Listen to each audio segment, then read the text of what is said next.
Hi, this is Brian. Welcome back to another Heroic Plus One. In our last Plus One, we talked about how I read a book.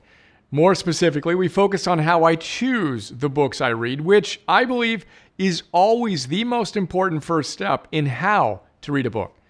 In short, I said that I follow Joseph Campbell's wisdom to read the right books by the right people. As you may recall, Campbell tells us that when you find an author who really grabs you, read everything he's done. Don't say, I want to know what so-and-so did, and don't bother at all with the bestseller list. Just read what this one author has to give you.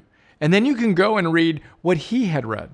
And the world opens up in a way that is consistent with a certain point of view.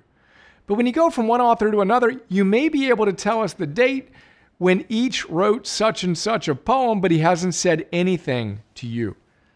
Now, scientists would agree with this approach of trusting yourself and doing what really grabs you, with books and with other things in life.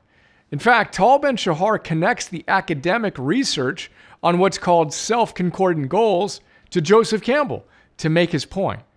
Here's how Tal puts it in his great book, Happier. I quote, "As research on self-concordant goals illustrates, Campbell's belief is much more than a superstition. When we follow our bliss, we not only enjoy the journey, we are also more successful," end quote.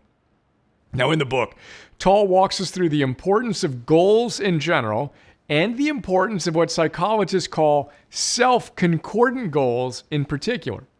Self-concordant goals, Tal tells us, are the goals we pursue out of deep personal conviction and or strong interest. And as it turns out, Angela Duckworth echoes this wisdom in her great book, Grit. We talk about the 4 practices to build grit in a plus one called The Science of Grit. Check that out. Here they are in short: interest, practice, purpose, and hope. 4 practices. The first most important aspect of grit is interest. If we want to cultivate the sustainable passion required to cultivate grit, whether that's for important long-term goals or simply getting through a book, we need to be intrinsically drawn to what we do. It needs to be, as we just discussed, self-concordant. All of which leads us to today's plus one. How are your goals? Are they clear? Are they self-concordant? Do they fire you up? Let's not read books or do other such things because we think we should. As Tony Robbins would say, let's not should on ourselves. And as Rory Vaden puts it, let's not be should heads.